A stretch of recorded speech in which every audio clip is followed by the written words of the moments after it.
ഞാനാണെങ്കിലുണ്ടല്ലോ ഈ നെന്മോരം ചാനലിൽ വന്നേ പിന്നെ ഉണ്ടല്ലോ കുറച്ച് ആൾക്കാരെ പരിചയപ്പെട്ടു.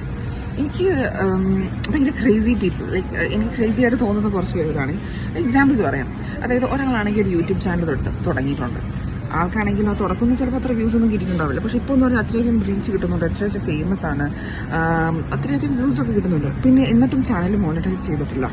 പിന്നെ അത് കഴിഞ്ഞിട്ട് ഒരാളുണ്ട്, അതായത് പരിശുദ്ധ അമ്മേനെ കുറിച്ച് പറഞ്ഞ് ഒരു ഭയങ്കര സ്നേഹമാണ്. ആ സ്നേഹം എന്ന് പറഞ്ഞാൽ ആ സ്നേഹം കൊണ്ട് ലീഫ്ലെറ്റ്സ് അങ്ങ് വിതരണം ചെയ്യുക. പല ഇടവകകൾ കയറി ഇറങ്ങിയിട്ട് ലീഫ്ലെറ്റ്സ് കൊടുക്കുന്നു, ജപമാലകളെ ഡിസ്ട്രിബ്യൂട്ട് ചെയ്യുന്നു, പെയിന്റിങ്ങുകൾ കൊടുക്കുന്നു, മിറാക്കുലസ് മെഡൽസ് കൊടുക്കുന്നു. ഇതൊക്കെ ഫ്രീ ഓഫ് കോസ്റ്റ്. എല്ലാവരെയും ഇങ്ങനെ കണ്ട് ഇതങ്ങ് കൊടുക്കുക. പിന്നെ ഒരാളെന്ന് പറഞ്ഞാൽ ദൈവസ്നേഹം എന്ന് പറഞ്ഞ് അങ്ങ് നമ്മളെ ഭയങ്കരമായിട്ട് ദൈവസ്നേഹം നിറയ്ക്കും. അതായത് പറയുമ്പോഴേക്കും അങ്ങ് കണ്ണ് നിറഞ്ഞ് ഈശോയിലെ കുഞ്ഞു കാര്യങ്ങളാണ് പറയുന്നത്. പക്ഷെ എങ്കിലും അങ്ങ് ചത്ത് കിടന്ന് ഇതാവുക. കുഞ്ഞു കാര്യങ്ങൾ പറഞ്ഞ് നമ്മളെ എന്താ പറയുക കുറെ ചിന്തിപ്പിക്കുന്ന കുറെ യങ്സ്റ്റേഴ്സ്. പിന്നെ ഒരാൾ നമ്മൾ ഈശോ എന്ന് പറഞ്ഞാൽ തന്നെ ആ സെഷൻ ഫുൾ അങ്ങ് കരയിപ്പിക്കും. സ്വയം കരയും ചെയ്യും, നാട്ടുകാരും കരയിപ്പിക്കും. പിന്നെയെന്ന് പറഞ്ഞാൽ അതായത് ഭൂമിയുടെ ഒരറ്റം മുതൽ ആ അപ്പുറത്തെ ഒരറ്റം വരെയുള്ള ആൾക്കാർക്ക് വേണ്ടി മുട്ടുകുത്തി കൈവച്ച് പ്രാർത്ഥിക്കുന്ന ഒരാള്. ഇനിയുണ്ട് കുറെ പേര്. പക്ഷെ ഇതൊക്കെ ഇങ്ങനെ കുറെ ക്രേസി പീപ്പിളാണ് സത്യം പറഞ്ഞാൽ ഞാൻ നെന്മപുരം ഒരു ഗ്രൂപ്പിൽ വന്നു കഴിഞ്ഞ് പിന്നെ കണ്ടത്.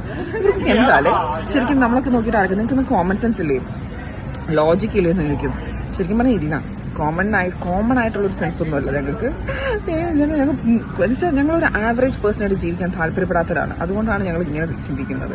അതായത് ഈശോ ഒരു വചനത്തിൽ ഇങ്ങനെ പറയുന്നുണ്ട്, നിങ്ങൾ എന്നോട് ചേർന്ന് നിൽക്കും, ഞാൻ നിന്നോട് ചേർന്ന് നിൽക്കും. ആ ചേർന്ന് നിൽക്കുമ്പോൾ എന്ന് പറഞ്ഞാൽ ഈ കിണച്ചങ്കരയിൽ നിന്ന് ഈശോ പാപിനേസ്റ്റിയോട് പറയുന്നുണ്ട് ഇന്ന് ഈശോയ്ക്ക് ദാഹിക്കുന്നു എന്ന്.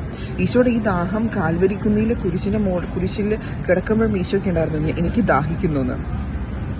അപ്പം ഈ ഒരു ദാഹം ഈശോയുടെ കൂടെ ചേർന്ന് നിൽക്കുന്ന കുറേ ആൾക്കാർക്ക് കിട്ടും. ആ ഒരു ദാഹമാണ് ഈ ഓരോരുത്തർ അവരുടെ ജീവിതങ്ങളോട് അവർ പല രീതിയിലാണ് പ്രകടിപ്പിക്കുന്നത്.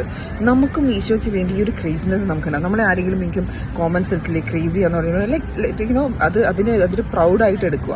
ഈശോ എനിക്ക് നിനക്ക് വേണ്ടി I M crazy for you. Ave Maria.